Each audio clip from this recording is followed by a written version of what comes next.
3:10 de la madrugada 21 de agosto de 1942. El estrecho banco de arena en Alligator Creek, Canal Guadal. Unos 200 soldados japoneses cargan a través de la playa iluminada por la luna hacia las posiciones de los marines. En la oscuridad, los ametralladores estadounidenses siguen con la mira al enemigo que se aproxima. 20 yardas, 15 yardas, 10 yardas. Lo suficientemente cerca como para ver las caras. Lo suficientemente cerca como para oír la respiración. Lo suficientemente cerca como para que los japoneses pudieran lanzar granadas. Todos los instintos gritan que hay que abrir fuego. Todos los manuales dicen, accione a máxima distancia. Todo veterano sabe que nunca hay que dejar que el enemigo se acerque tanto. Pero esta noche, los marines no abren fuego. Esta noche están rompiendo todas las reglas de la guerra defensiva porque el mayor general Vandergrift ha convertido esta batalla en un problema matemático. Coordenadas de artillería preregistradas, campos de fuego interconectados y proyectiles de metralla de 37 milímetros, cada uno cargado con 122 bolas de acero esperando en los cañones como cartuchos de escopeta gigantes. Los japoneses creen que están a punto de tomar otra posición estadounidense gracias a su superioridad moral y a sus tácticas nocturnas. No tienen ni idea de que están entrando en el campo de batalla más meticulosamente diseñado de la historia del cuerpo de marines. A veces, dejar que tu enemigo se acerque demasiado no es un error, es una trampa. El coronel Kona Ichiki se encontraba en la cubierta del destructor Kagarro mientras este surcaba las aguas oscuras en dirección al canal de Guadal. Su mente estaba consumida por lo que los comandantes japoneses habían empezado a llamar fiebre de la victoria. Desde Pearl Harbor, ese sentimiento se había extendido por el ejército imperial como la pólvora, una certeza embriagadora de que las fuerzas estadounidenses se desmoronarían bajo un ataque decidido, del mismo modo que las tropas chinas habían irrumpido en una docena de campos de batalla. Ichiki cargaba con el peso de la gloria truncada. Su regimiento había sido designado para la captura de Midway, un premio que habría restaurado el impulso de Japón en el Pacífico. En cambio, esa operación había sido cancelada, dejando a sus hombres ansiosos por lograr una victoria espectacular que demostrara la superioridad japonesa de una vez por todas. Los informes de inteligencia habían sido alentadores. El reconocimiento aéreo del 12 de agosto mostró poco movimiento alrededor del perímetro estadounidense en Henderson Field.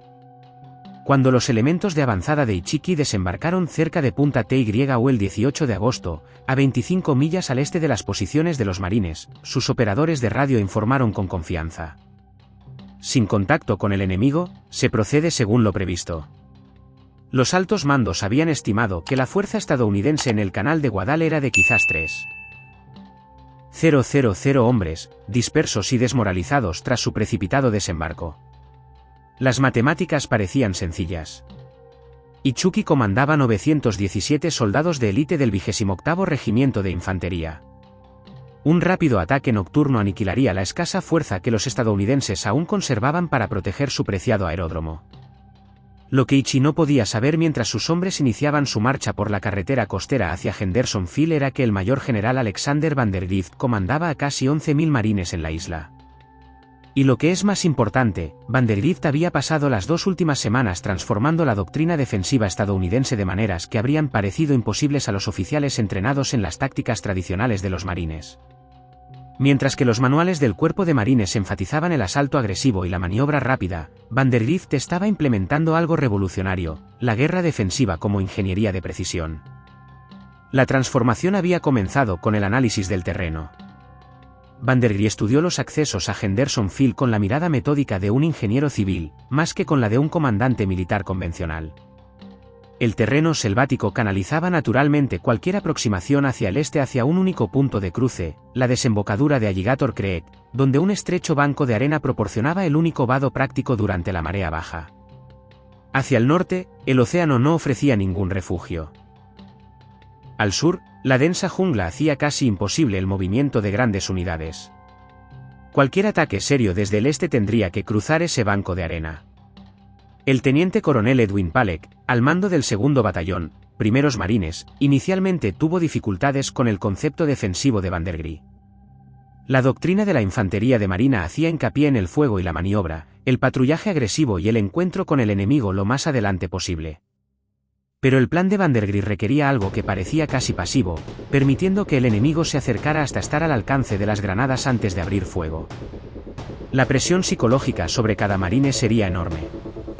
El instinto dictaba atacar los objetivos a la máxima distancia efectiva, no esperar a que los soldados japoneses estuvieran lo suficientemente cerca como para verles la cara. Sin embargo, a medida que Paleg recorría las posiciones defensivas día tras día, comprobando los campos de tiro y la colocación de las armas, la precisión geométrica del concepto de Vandergris se hizo evidente. Esto no fue defensa pasiva. Fue una guerra matemática. Ametralladoras Browning M197A1 refrigeradas por agua posicionadas con sectores de fuego interconectados. Cada equipo se entrenaba para defender su sector mientras que los cañones vecinos cubrían los huecos. Concentraciones de mortero y fuego de artillería preregistradas del 11. Grados de marines con coordenadas medidas a la luz del día para que las tripulaciones pudieran realizar fuegos precisos en completa oscuridad. Y, lo que es más importante, cañones antitanque M3 de 37 mm cargados con proyectiles de metralla M2. Cada proyectil contenía 122 bolas de acero que convertirían el estrecho banco de arena en un embudo mortal. La disciplina exigida no tenía precedentes. Los ametralladores de la infantería de marina estaban acostumbrados a disparar a objetivos a una distancia de entre 400 y 600 yardas cuando era posible. El plan de Vandergris consistía en no abrir fuego hasta que las fuerzas japonesas estuvieran a menos de 30 yardas. Lo suficientemente cerca como para que soldados enemigos individuales pudieran lanzar granadas contra las posiciones de los marines. Lo suficientemente cerca como para que la presión psicológica pusiera a prueba los nervios de cualquier hombre. Pero a esa distancia, los proyectiles de metralla de 37 mm funcionarían como enormes disparos de escopeta. Cada capa es capaz de eliminar a múltiples atacantes simultáneamente.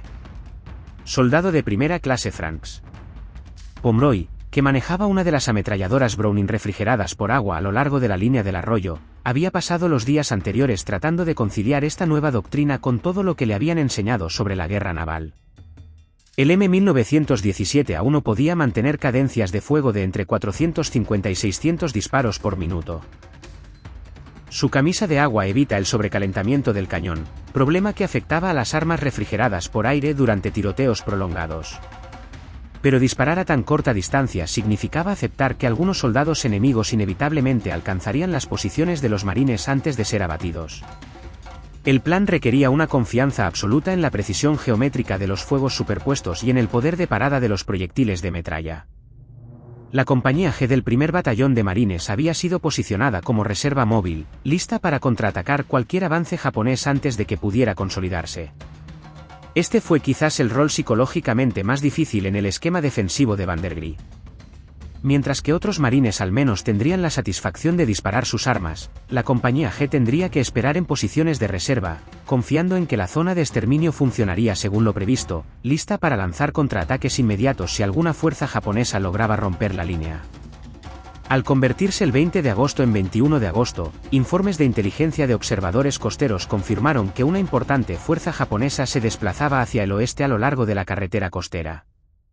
Los marines, al tomar posiciones a lo largo de Alligator Creek, no podían saber que estaban a punto de participar en un experimento táctico que remodelaría la doctrina defensiva estadounidense durante el resto de la Guerra del Pacífico. Lo único que sabían era que su general al mando les había ordenado dejar que el enemigo se acercara, más de lo que jamás hubiera contemplado ningún manual de la infantería de marina, y confiar en las matemáticas por encima del instinto. El terreno mismo dictaba la geometría de la muerte. El teniente coronel Paleg había pasado incontables horas estudiando el terreno donde Alligator Creek se encontraba con el mar, comprendiendo que una ingeniería defensiva exitosa comenzaba con la lectura del paisaje como si fuera un plano. El arroyo formaba una barrera natural que discurría aproximadamente de norte a sur antes de girar hacia el este para desembocar en el océano. En la orilla occidental, donde los marines habían posicionado su principal línea de resistencia, el terreno se elevaba ligeramente, lo que proporcionaba una observación clara y campos de tiro a través del estrecho banco de arena que servía como único punto de cruce práctico durante la marea baja. Al norte, el océano abierto no ofrecía ningún escondite para las fuerzas atacantes. Al sur, la densa vegetación de la selva creaba una barrera casi impenetrable para el movimiento de grandes unidades. Cualquier ataque serio desde el este se canalizaría hacia un embudo mortal de menos de 50 yardas de ancho. Palek había posicionado sus ametralladoras con precisión quirúrgica. Cada ametralladora Browning M1907A1 está diseñada para cubrir sectores específicos, superponiéndose con las armas vecinas para eliminar los espacios muertos. Los cañones refrigerados por agua podían soportar el fuego prolongado que exigía este concepto defensivo. A diferencia de las armas refrigeradas por aire, que se sobrecalentarían durante combates prolongados, cada dotación de artilleros había pasado días midiendo las distancias a los puntos clave del terreno, marcando sus estacas de puntería para los puntos de referencia predeterminados. Por la noche, cuando la identificación visual se volvía imposible, los ametralladores podían girar sus armas hasta posiciones preregistradas y realizar fuegos precisos basándose únicamente en cálculos matemáticos en lugar de la confirmación visual. El componente de artillería del plan defensivo de Vandergrift representaba quizás la planificación de fuego más sofisticada que el cuerpo de marines había intentado jamás en combate. Observadores avanzados del 11º de Marines habían registrado previamente puntos de concentración en la orilla oriental de Alligator Creek, midiendo distancias precisas y rumbos con brújula durante las horas de luz.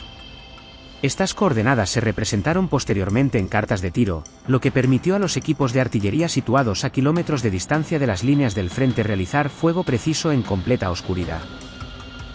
El sistema transformó la artillería nocturna, pasando de la intuición a la ingeniería de precisión. Cuando los observadores pedían fuego sobre concentraciones preregistradas, los equipos de artillería simplemente ajustaban la configuración predeterminada y disparaban, con la confianza de que sus proyectiles impactarían exactamente donde se necesitaba. Los cañones antitanque de 37 mm representaban el elemento más innovador del plan defensivo. Diseñadas principalmente para atacar blindados enemigos, estas armas se empleaban en un rol de apoyo a la infantería que explotaba sus capacidades únicas. Cada ametralladora M3 estaba cargada con proyectiles de metralla M2 que contenían 122 bolas de acero. Al ser disparadas, estas municiones funcionaban como enormes cartuchos de escopeta, creando un cono de destrucción que podía abatir a múltiples atacantes simultáneamente. A distancias de 20 a 30 yardas, los proyectiles de metralla alcanzarían su máxima eficacia, ya que las bolas de acero individuales mantendrían una velocidad letal mientras se dispersaban para cubrir todo el ancho del punto de cruce del banco de arena. Las exigencias psicológicas de este sistema defensivo superaban con creces cualquier cosa para la que el entrenamiento de los marines hubiera preparado a los hombres. El soldado de primera clase Pomeroy y su equipo de ametralladora habían practicado las técnicas repetidamente, pero la realidad de permitir que soldados enemigos armados se acercaran al alcance de las granadas de mano ponía a prueba todos sus instintos de supervivencia. El M191071 podía alcanzar objetivos de manera efectiva a distancias de 800 a 1000 yardas en condiciones ideales.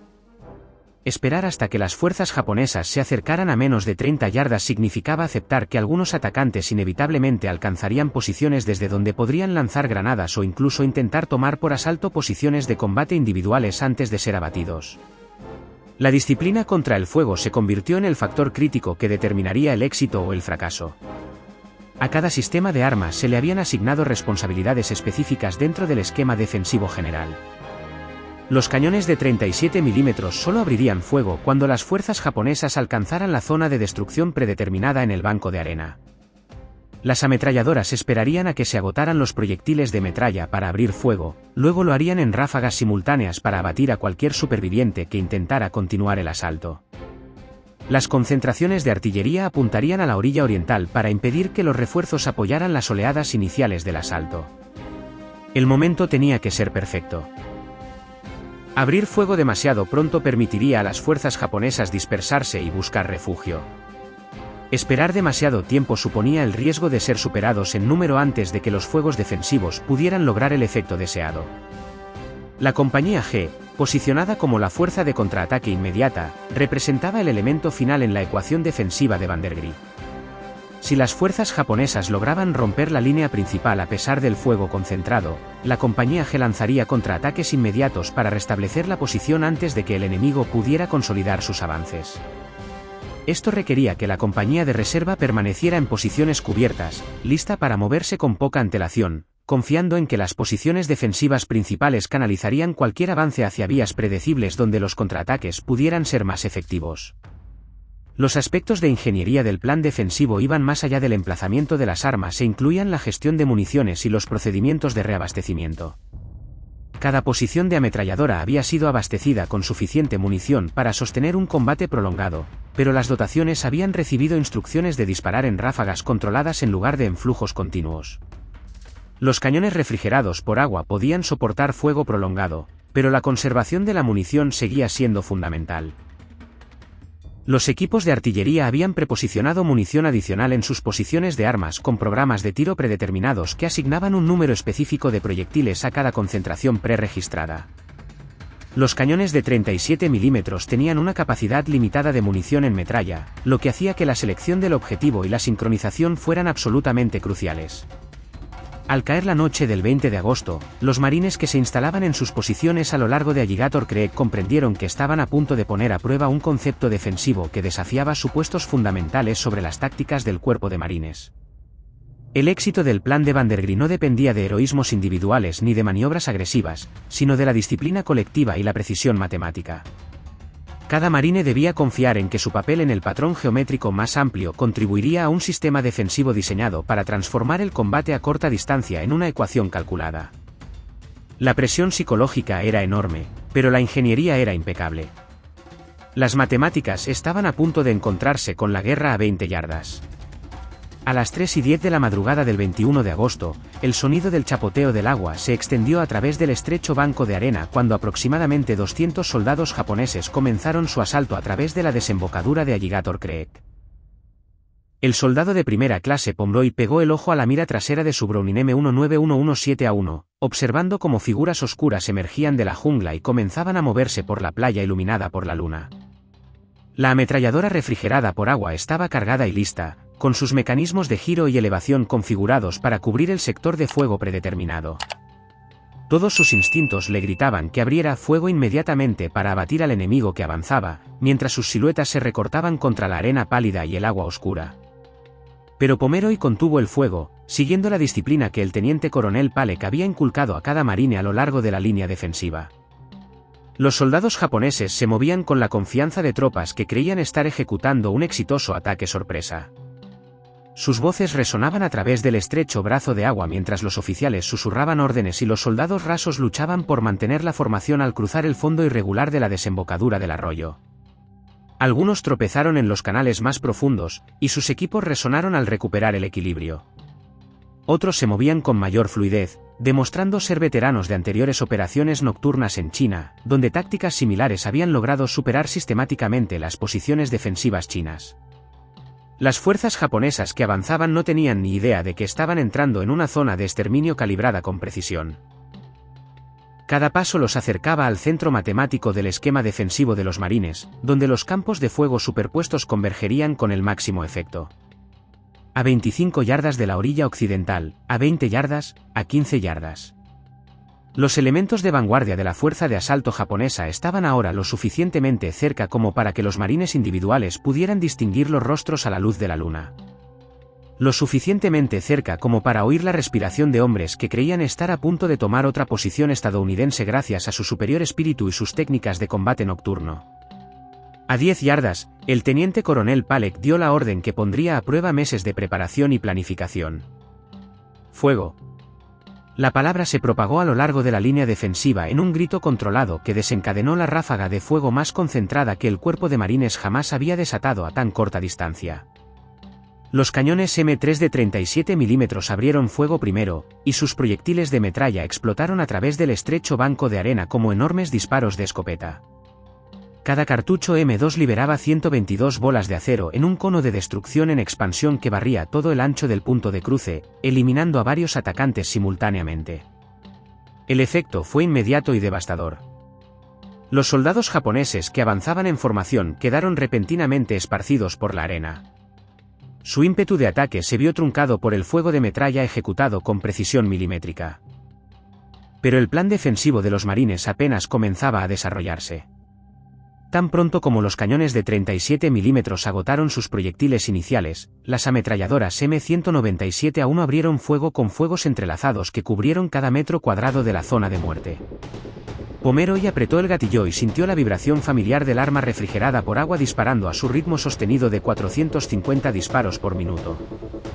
El mecanismo de giro del cañón le permitía barrer su sector asignado mientras que los equipos vecinos cubrían los huecos.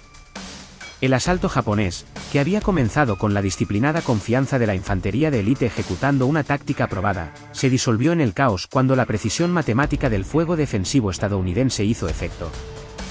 Los soldados que habían sobrevivido a los primeros disparos de metralla se vieron atrapados en fuego superpuesto de ametralladoras que no ofrecía espacios muertos, ni accesos cubiertos, ni rutas de escape de regreso a la orilla oriental. La perfección geométrica del plan defensivo de Vandergris se revelaba en los términos más brutales posibles. Sin embargo, ni siquiera esta potencia de fuego concentrada pudo detener a todos los soldados atacantes. Algunas tropas japonesas, impulsadas por su entrenamiento y la desesperación, continuaron avanzando a través del fuego defensivo y alcanzaron la orilla occidental de Alligator Creek.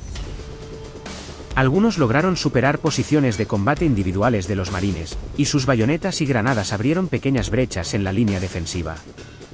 Por un instante, la perfección matemática del esquema defensivo pareció amenazada por las variables impredecibles del coraje individual y la supervivencia fortuita. Esta era precisamente la contingencia que Vandergrift y Palek habían previsto. La compañía G, que se mantenía en reserva detrás de la línea defensiva principal, recibió órdenes de contraatacar inmediatamente. Los marines de la reserva se movieron con una eficiencia propia de la práctica, su avance cubierto por el fuego continuo de ametralladoras que impidió a las fuerzas japonesas consolidar sus escasas conquistas. El contraataque fue rápido y decisivo, eliminando a los pocos soldados japoneses que habían llegado a la orilla occidental antes de que pudieran establecer una posición significativa o señalar su éxito a los refuerzos que esperaban en la orilla oriental del arroyo. Las matemáticas de la guerra defensiva estaban demostrando su eficacia en tiempo real, pero la acción de la noche distaba mucho de haber terminado. Mientras la compañía G restablecía la integridad de la línea defensiva principal, los morteros japoneses y los cañones de infantería de 70 mm en la orilla oriental comenzaron a bombardear las posiciones de los marines con fuego indirecto. Los comandantes enemigos, al darse cuenta de que su asalto inicial había fracasado catastróficamente, intentaban suprimir el fuego defensivo estadounidense el tiempo suficiente para organizar un segundo ataque. Los proyectiles de mortero impactaron entre las posiciones de combate de los marines, y sus explosiones iluminaron el campo de batalla con breves destellos infernales que revelaron la magnitud de las bajas japonesas esparcidas por el banco de arena. El fuego indirecto entrante puso a prueba la sangre fría de los marines, que tuvieron que mantener sus posiciones mientras los fragmentos de mortero silbaban sobre sus cabezas y los proyectiles de 70 mm impactaban a lo largo de su línea defensiva. Pomeroy, encorvado sobre su ametralladora, continuaba escaneando su sector en busca de señales de un nuevo ataque, mientras intentaba ignorar las explosiones que parecían acercarse a su posición con cada salva. La camisa de agua de su M1917A1 se había calentado debido al fuego sostenido, pero el sistema de refrigeración funcionaba a la perfección, lo que le permitía mantener disparos precisos sin los problemas de sobrecalentamiento del cañón que afectaban a las armas refrigeradas por aire. La primera fase de la batalla de Alligator Creek había demostrado la letal eficacia de la ingeniería defensiva de Vandergris, pero ambos bandos comprendían que la lucha de los caballeros aún no había concluido. Las fuerzas japonesas aún controlaban la orilla oriental del arroyo, y sus fuegos indirectos indicaban preparativos para nuevos intentos de asalto. Los marines habían demostrado que su concepto defensivo funcionaba a corta distancia, pero aún estaba por llegar la prueba definitiva de la guerra matemática frente a las tácticas ofensivas tradicionales. El segundo asalto japonés comenzó con la precisión metódica de comandantes que creían haber aprendido de su fracaso inicial. Otra fuerza del tamaño de una compañía, aproximadamente 150 hombres, se acercó al mismo estrecho arenal donde sus camaradas habían sido masacrados menos de una hora antes. Pero en lugar de reconocer los fallos fundamentales en su enfoque táctico, los oficiales japoneses concluyeron que la insuficiencia numérica y la falta de coordinación habían causado su derrota. Avanzaron con renovada determinación, convencidos de que una fuerza mayor que avanzara en mejor formación abrumaría las posiciones defensivas estadounidenses por la pura fuerza del ataque.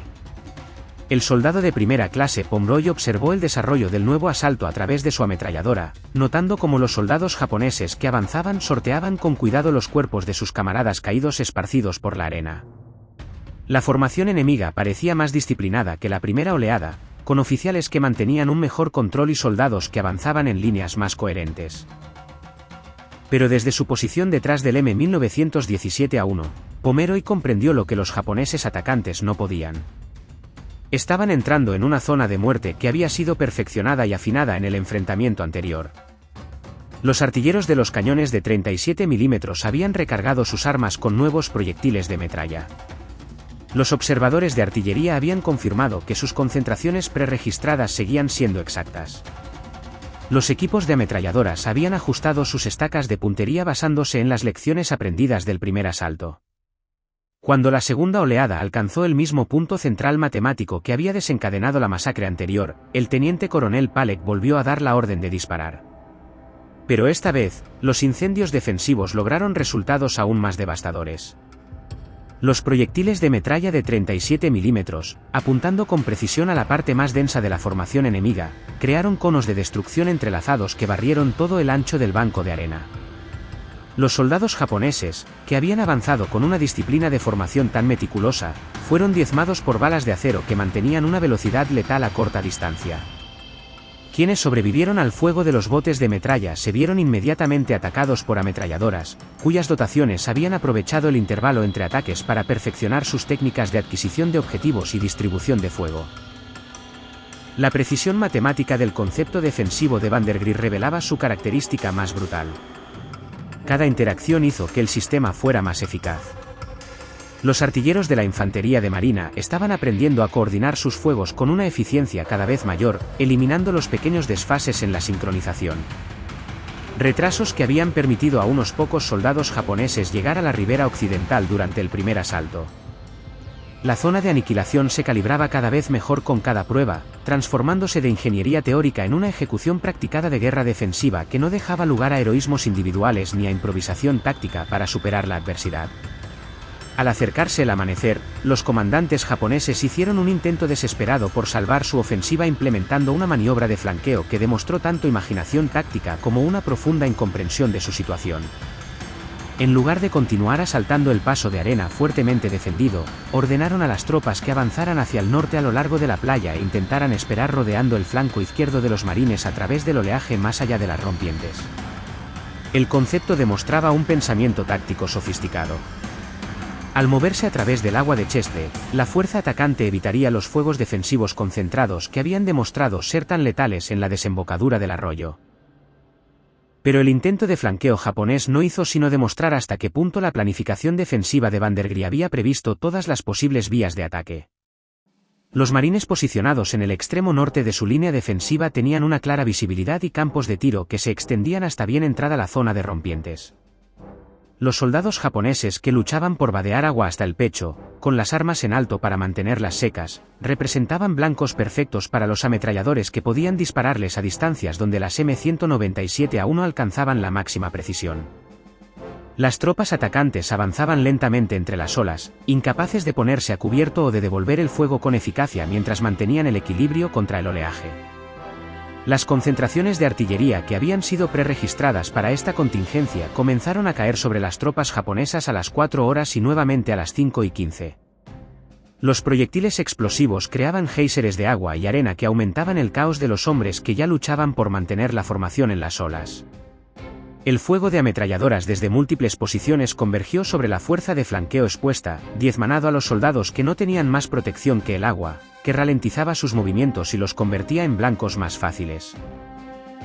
El intento de flanqueo, que podría haber tenido éxito contra una línea defensiva desplegada de forma convencional, se convirtió en otra demostración matemática de cómo la precisión geométrica podía neutralizar la innovación táctica. Al llegar la luz del día, el mayor general Vandergrift ordenó que comenzara la fase final de su plan defensivo. El primer batallón, primeros marines, al mando del teniente coronel Kresgel, comenzó a avanzar río arriba para cruzar Alligator Creek por un vado seco situado aproximadamente a 3.000 yardas tierra adentro desde los combates costeros. Esta maniobra representó la culminación del enfoque ingenieril de Vandergrift aplicado a la guerra. Tras haber utilizado fuego defensivo para fijar y destruir las fuerzas de asalto enemigas, ahora desplegaba un elemento móvil para derrumbar toda la posición japonesa mediante una maniobra de envolvimiento. El batallón de Kresgel cruzó el Upper Creek sin resistencia y comenzó a avanzar por la orilla oriental. Su avance fue coordinado con fuego de artillería que impidió a las fuerzas japonesas establecer nuevas posiciones defensivas u organizar una retirada ordenada. La fuerza de envolvimiento se movía con precisión metódica, su avance cubierto por las mismas concentraciones de artillería preregistradas que habían apoyado la fase defensiva de la batalla. Aproximadamente a 3,000 yardas tierra adentro, los marines giraron hacia la playa, atrapando a las fuerzas japonesas supervivientes en una bolsa que se derrumbaba sin rutas de escape excepto la misma zona de muerte que ya había demostrado ser letal. La llegada de los tanques de la infantería de marina, que cruzaron el banco de arena a plena luz del día, marcó la integración final del enfoque de armas combinadas de Vandegrift. Los blindados, que habían permanecido en reserva durante la noche, luchando para evitar incidentes de fuego amigo en la oscuridad, ahora se movían a través del terreno disputado para proporcionar apoyo de fuego directo al avance de la infantería.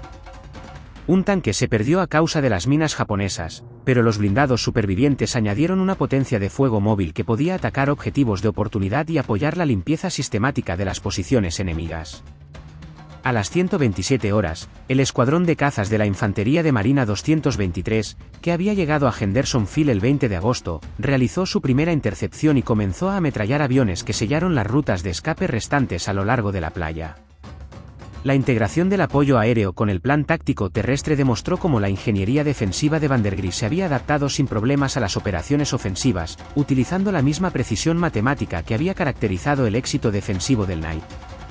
Hacia las 17:00 horas, la resistencia organizada japonesa había cesado y la revolución matemática en la doctrina defensiva estadounidense había alcanzado su completa validación táctica.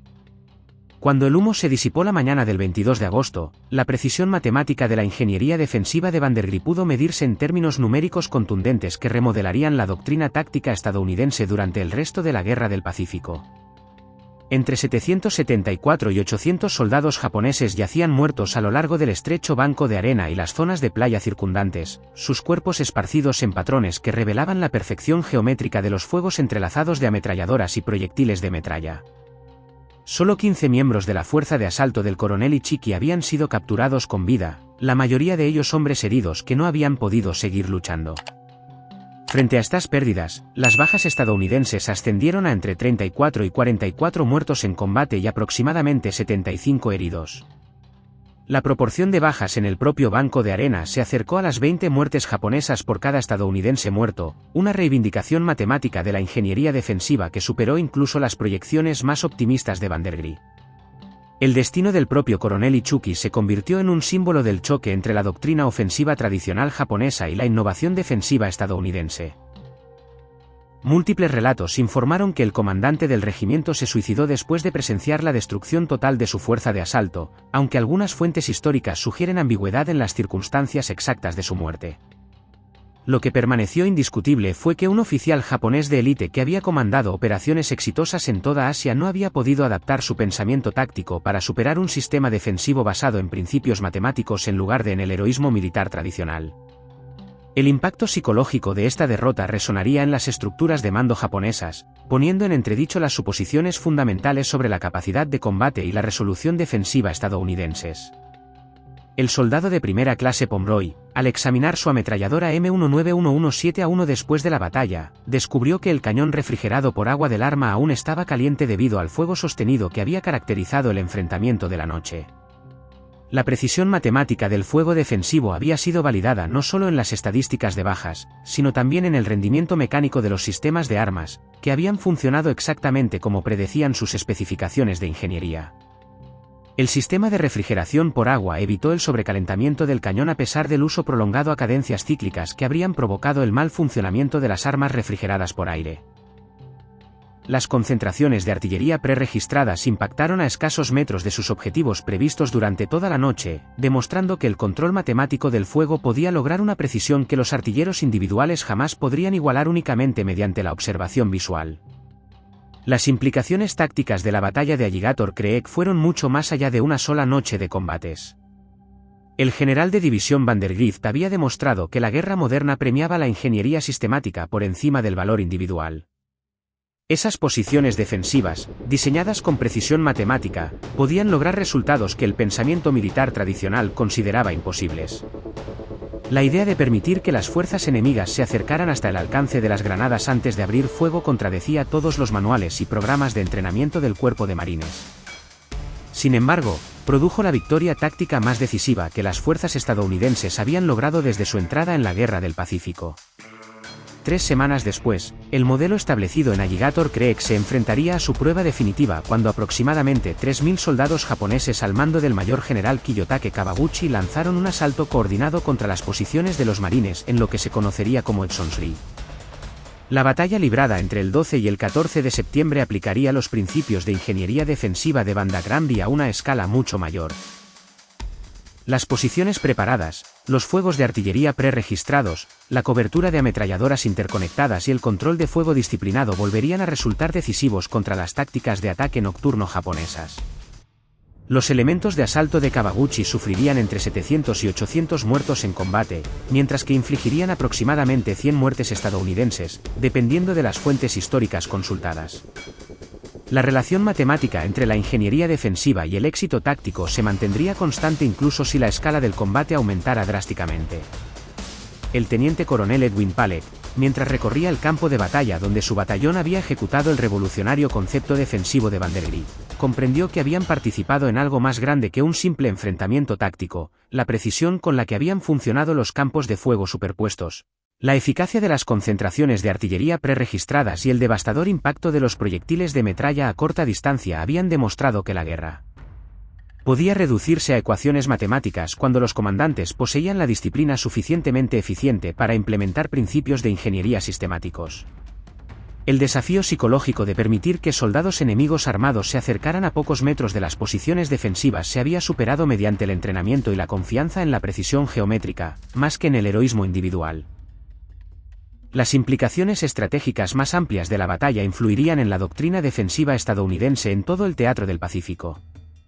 Las guarniciones insulares desde Teraba hasta Eoima aplicarían las lecciones aprendidas en Alligator Creek utilizando la planificación matemática del fuego y el posicionamiento geométrico para lograr resultados tácticos que el pensamiento defensivo tradicional nunca habría podido alcanzar. El concepto de intercambiar espacio por certeza matemática, permitiendo a las fuerzas enemigas entrar en zonas de muerte predeterminadas donde el fuego defensivo podría alcanzar la máxima efectividad, se convertiría en un procedimiento estándar para las fuerzas estadounidenses que se enfrentaban a las tácticas de asalto japonesas. Jacob Baoza, el isleño de la Salomón, cuya inteligencia había permitido a los marines preparar su trampa defensiva con tanta precisión, representaba el elemento humano que había hecho posible la guerra matemática. Su captura y tortura a manos de las fuerzas japonesas, seguidas de su fuga y advertencia a los comandantes estadounidenses, proporcionaron la información táctica necesaria para implementar la ingeniería defensiva de Vandergrift en el momento y lugar exactos. Sin la información de Buza sobre la fuerza de las tropas japonesas y las rutas de aproximación previstas, la perfección geométrica del plan defensivo de los marines podría haberse desperdiciado en un campo de batalla vacío. La lección final de Alligator Creek fue quizás la más profunda. Ganaron porque convirtieron un ataque nocturno en un problema de superioridad numérica y lo resolvieron a 20 yardas. La sabiduría militar tradicional hacía hincapié en enfrentarse a las fuerzas enemigas lo más adelante posible, atacando los objetivos a su máximo alcance efectivo e impidiendo que el enemigo se acercara a distancias de combate decisivas. El enfoque revolucionario de Vandergrift había violado deliberadamente todos los principios de la doctrina defensiva convencional, utilizando la precisión matemática para transformar el combate a corta distancia, de una prueba de coraje individual a una ecuación calculada donde el posicionamiento geométrico y los fuegos coordinados garantizaban el éxito táctico. Había comenzado la era de la ingeniería defensiva, que transformaría la naturaleza del combate de infantería durante el resto de la era.